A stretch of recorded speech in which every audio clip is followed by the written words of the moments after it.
Israel ini sebetulnya artinya baik. Isra artinya hamba. El artinya Tuhan. Semoga kita semua diberi keberkahan dan pemahaman dari apa yang akan kita dengar. Konflik ini bukan semata tentang tanah. Ada sejarah, keyakinan, dan berbagai kepentingan yang saling terhubung di dalamnya. Di video ini, kita akan menyimak bagaimana hal tersebut dijelaskan. Ada negara namanya Israel. Israel ini sebetulnya artinya baik. Isra artinya hamba. El artinya Tuhan. Israel, Mikael, Jibrael, Israfel, itu bahasa Ibrani. El artinya Tuhan, Isra hamba, El Tuhan, Israel hamba Tuhan. Bagus nggak nama orang hamba Tuhan? Bagus, nama yang paling bagus itu hamba Tuhan. Abdullah, Abdurrahman, Abdurrahim, Abdul Somad. Tapi jangan setelah ini lalu manggil saya, hai Israel. Tapi, tolong hati-hati. Yuharrifunal kalima amma wadhihi. Mereka membelokkan, mereka menyimpangkan, mereka menyesatkan.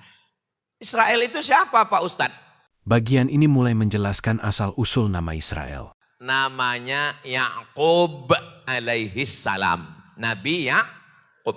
Nabi Ibrahim punya anak namanya Ishak. Nabi Ishak punya anak namanya Ya'qub. Nabi Ya'qub punya anak namanya Yusuf. Nabi Yusuf punya saudara namanya Yahuza. Yahuza punya anak cucu Yahudi. Kita ulang. Nabi Ibrahim punya anak namanya Ishak. Nabi Ishak punya anak namanya Ya'qub. Ya'qub namanya dua. Satu Ya'qub, satu lagi Israel. Nabi Ya'qub punya anak namanya Yusuf. Nabi Yusuf punya saudara namanya Yahuza. Tolong ingat baik-baik, ini keluar dalam UAS ujian akhir semester. Tapi, ini nabi-nabi ini nggak salah. Mereka ini betul.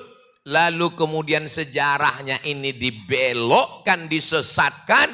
Lalu mereka mengatakan bahwa Israel pernah bergulat. Tahu gulat? Bergulat. Israel bergulat. Makanya Israel itu mereka artikan maknanya al-musari' lillah. Israel orang yang bergulat dengan Tuhan. Israel, Tuhan bergulat. Tuhannya kalah. Tuhannya kalah. Karena Tuhan kalah, maka mesti ngasih hadiah. Lalu Tuhan datang ke Israel. Kata Tuhan, Israel, aku kalah ya.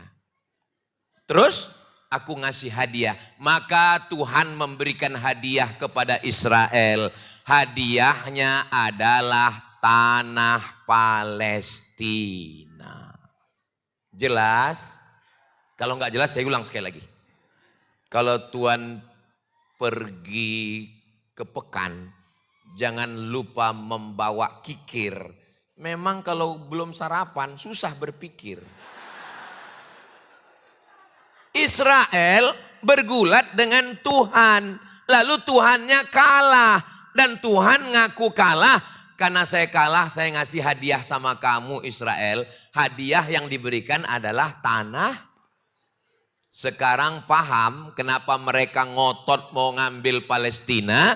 Karena tanah itu adalah tanah pemberian Tuhan kepada nenek moyang mereka. Karena Tuhannya kalah. Maka mereka dengan bangga ngomong, jangan kelawan saya, Tuhan aja kalah apalagi kalian. Tidak ada di dunia ini aliran agama yang paling sesat, paling gila daripada Israel. Kenapa? Di mana-mana orang yang namanya Tuhan itu kuat. Di Israel Tuhannya aja kalah. Gila memang Israel ini. Ini Ustadz ngomong begini sumbernya dari mana? Judul bukunya Tarikh Ad-Diyanah Al-Yahudiyah. Yang bahasa Indonesia ada nggak Pak Ustadz? Sudah diterjemahkan, sampulnya warna hitam, judulnya Sejarah Agama Yahudi. Saya nggak percaya tuh kalau buku terjemah, percaya. Karena nama penterjemahnya Abdul Somad. Ujung-ujungnya jual buku. Saya nggak jual buku karena buku ini dulu waktu saya tulis, saya terjemahkan, sudah saya jual habis ke penerbit. Habis itu penerbitnya cetak ulang beribu-ribu, ratus ribu eksemplar jual, saya nggak dapat apa-apa.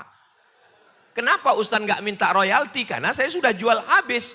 Kenapa Ustadz nggak cetak sendiri? Saya nerjemah buku ini dulu lama, saya nggak tahu bakalan viral.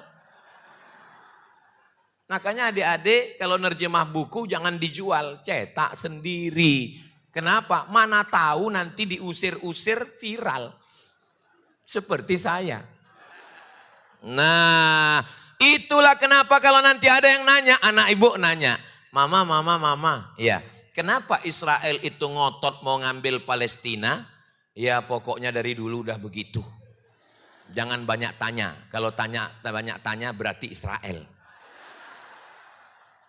Apa ini? Anak-anak kita sekarang cerdas. Maka jelaskan kepada mereka. Kira-kira ibu, bapak bisa jelaskan? Kalau nggak bisa jelaskan, potong video ini, share. Kalau orang marah sama saya nggak peduli. Ternyata setelah dipotong, sampai videonya ke Benyamin Setanyahu. Lalu ditonton sama Benyamin. Who is this? Iki sopo? Terjemahan di bawahnya ada, translate. Lalu dijawab, this is a Muslim scholar from Indonesia. Ini adalah seorang sarjana muslim dari Indonesia. What is his name? Jenenge sopo? Ada terjemahannya di bawah, jenenge sopo? Jenenge Asma, itu yang halus. Ini Jawa versi Sumatera. Namanya Abdul Somad. Langsung Benyamin mengatakan, kill him. Terjemahannya di bawah, wes pateni ae. Bapak Ibu. Ibu takut? Dari bunyinya ketakutan. Bapak takut? Jangan takut Pak, cukup takut dengan istri. Jangan takut sama Israel.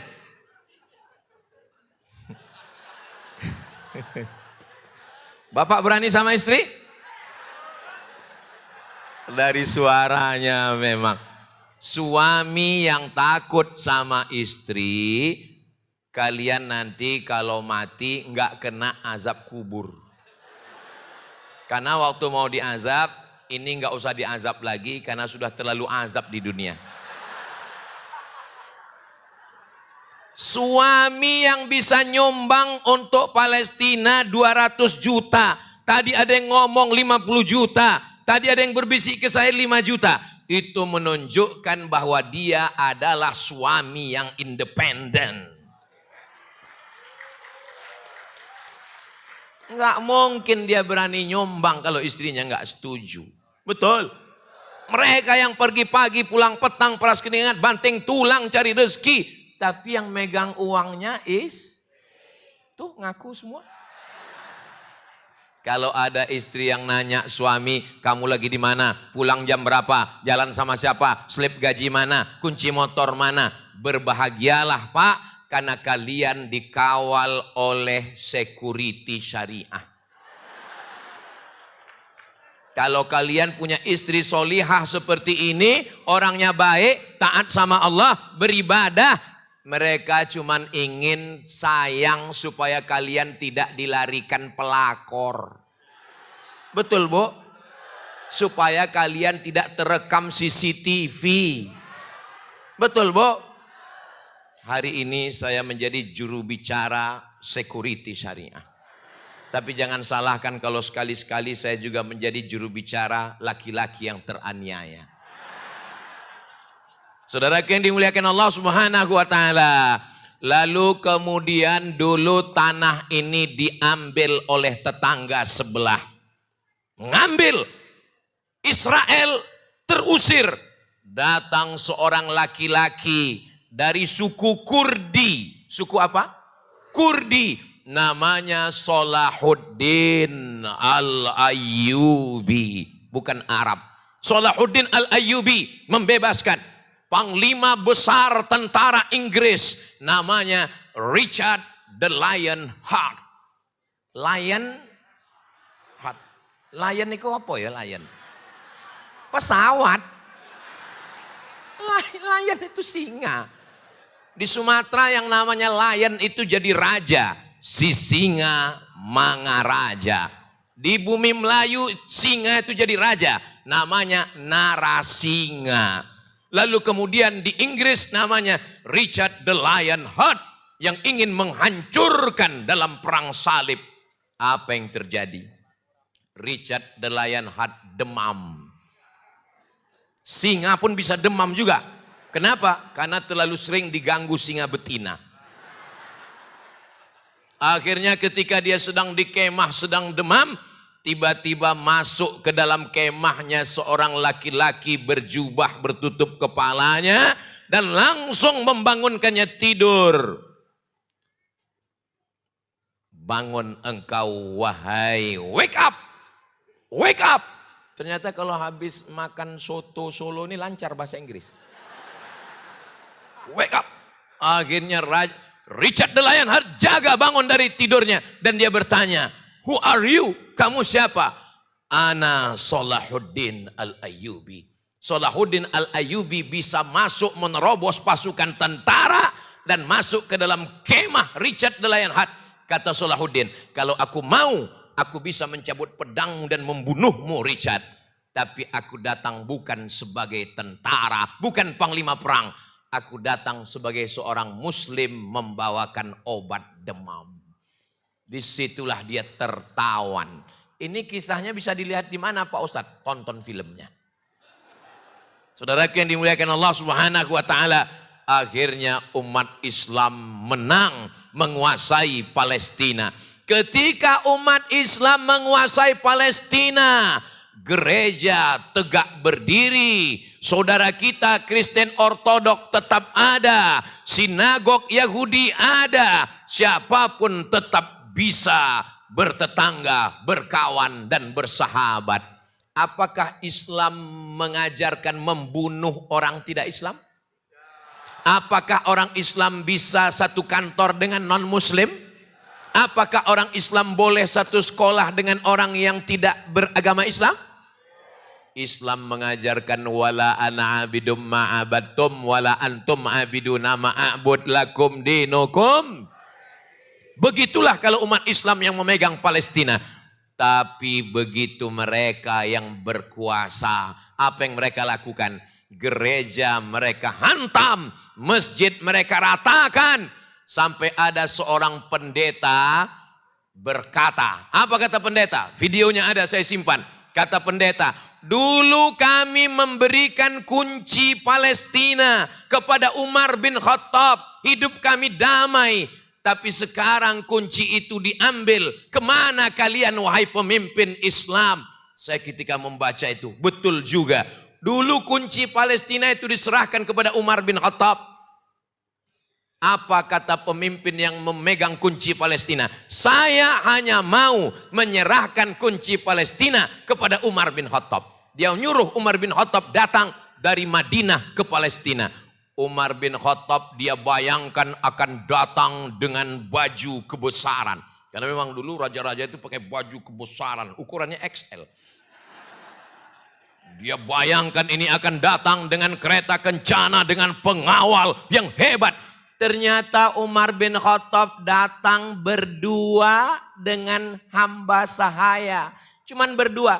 Dan kendaraannya satu. Mereka ganti-gantian. Kadang Umar di atas, kadang pembantunya di bawah. Kadang pembantunya di atas, Umar di bawah. Ketika mau mendekati pintu Palestina, kebetulan lagi giliran Umar yang narik hewannya, pembantunya yang di atas.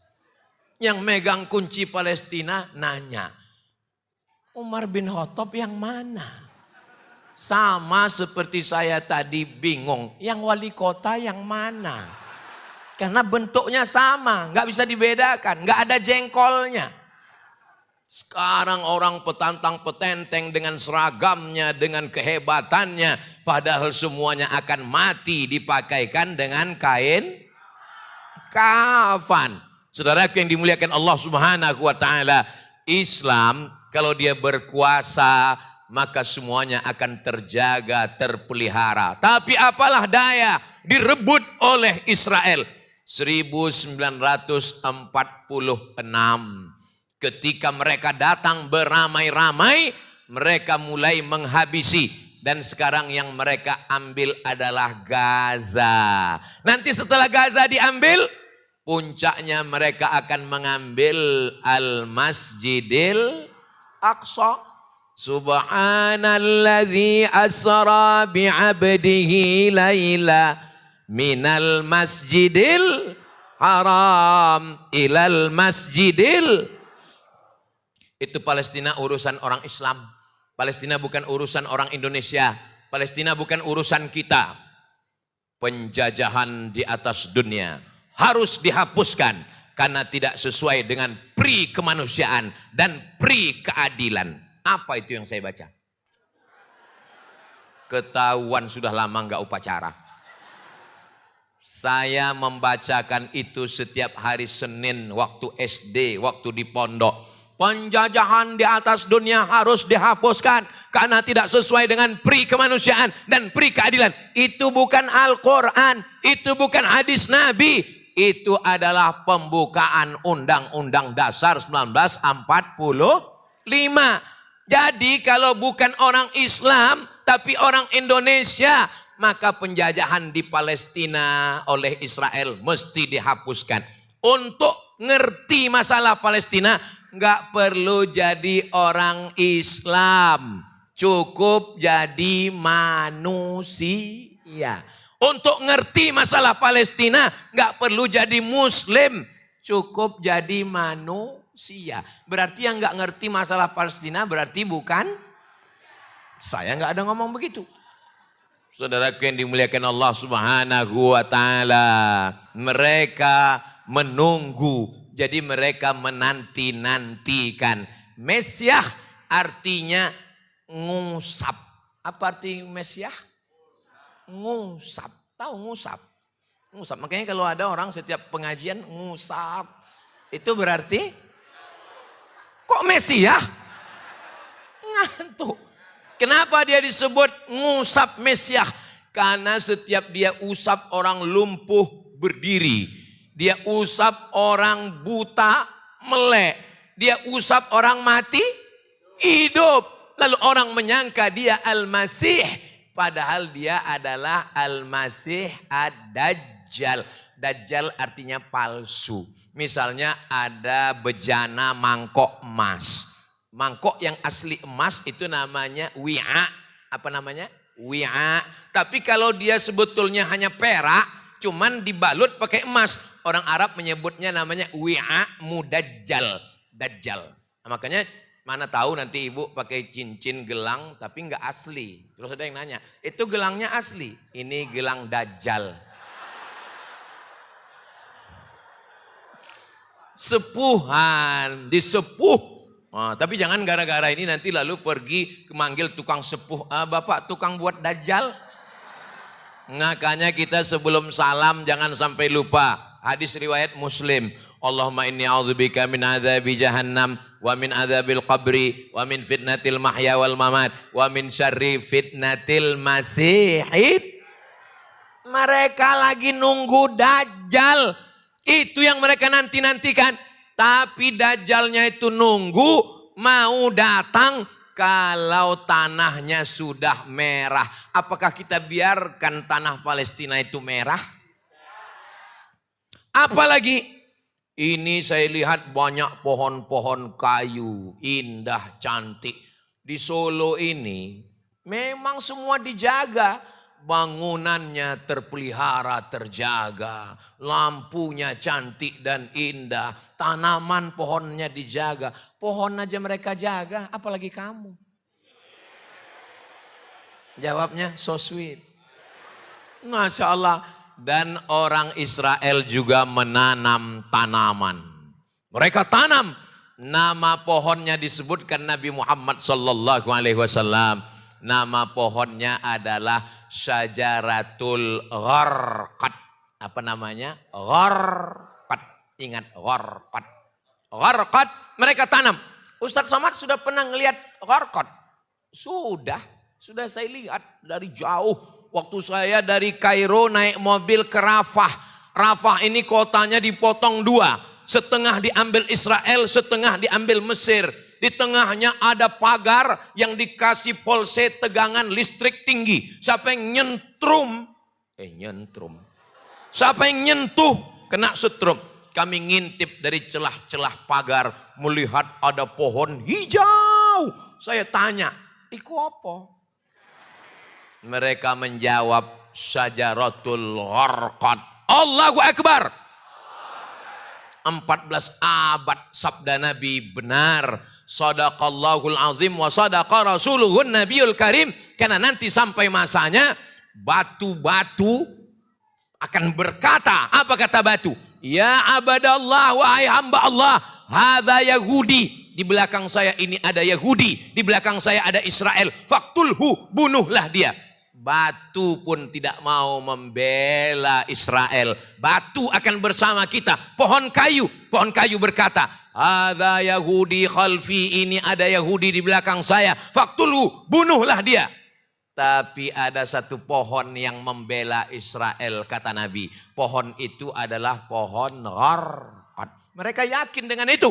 Mereka tanam hijau gharqad. Anehnya, orang Yahudi menanam tanaman, kemarin lagi banjir bandang, yang turun bukan air dari gunung. Yang turun apa? Kayu. Allah tidak pernah menurunkan kayu. Allah menurunkan air. Dari air tumbuh kayu. Kayu hidup nggak mungkin hanyut. Gelondongan-gelondongan kayu turun dari gunung. Yang motong ini lebih jahat dari Israel. Makanya saya seumur-umur belum pernah sholat istisqa. Diundang bupati, gubernur, wali kota, kepala desa, dusun, kepala dinas, kepala badan, kepala kantor yang ada kepala, tidak berkepala. Ustadz Somad sholat istisqa. Enggak mau, sekalipun saya enggak mau. Kenapa? Karena kita berdoa minta hujan, ternyata yang bakar hutan ikut sholat istisqa. Kita hanya sebagai pelengkap sandiwara. Allah mau menunjukkan hujan. Gunung bukit tidak lagi bisa menampung, menahan akar kayu. Turun gelondongan-gelondongan, menabrak jembatan, menghancurkan rumah.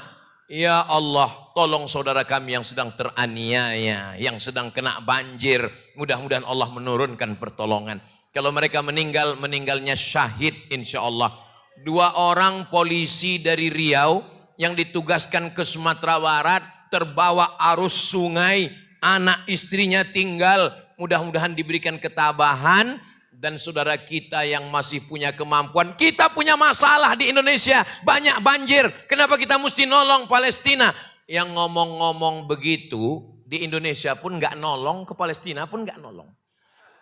Kita yang banyak nyumbang tadi, bukan berarti dia nggak peduli kepada Indonesia. Yang Indonesia, yang musibah, yang kebakaran, yang tsunami, yang kebanjiran, kita tetap tolong. Tapi Palestina jangan kita tinggalkan. Saudaraku yang dimuliakan Allah Subhanahu wa Ta'ala, apalagi yang mau ditunggu? Mesias itu mau turun. Apa yang mereka tunggu? Di bagian ini, inti penjelasannya mulai terlihat. Mereka mau Masjidil Aqsa ini digali terowongan keliling, sudah berlobang-lobang, nanti sampainya Masjidil Aqsa akan jatuh ke bawah, ambruk, dan disitulah mereka akan mendirikan Temple of King Solomon. Tulis di Google, Temple of King Solomon, harus lengkap, jangan cuma temple nanti keluar tempel ban. Temple of King Solomon, tulisannya Temple of King Solomon. Artinya apa?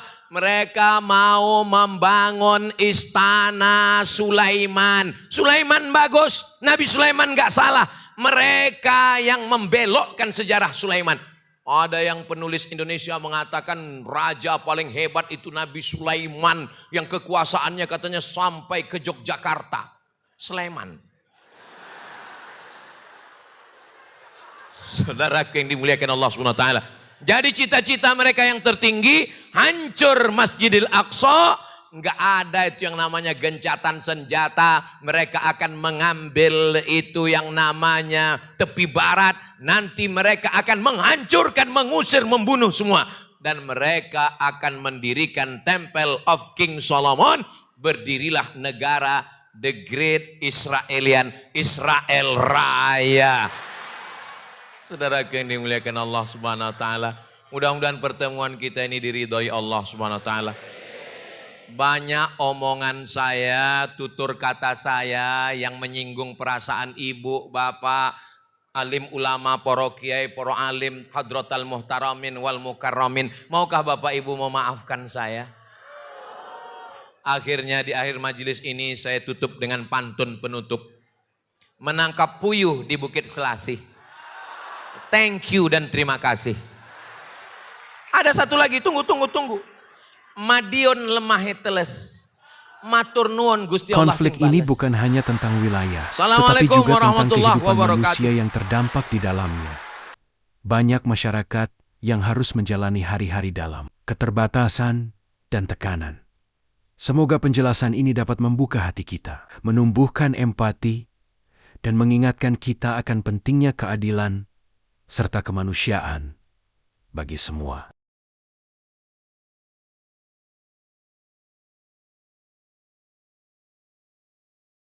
Terima kasih sudah menonton. Semoga bermanfaat untuk kita semua. Sampai jumpa di video berikutnya.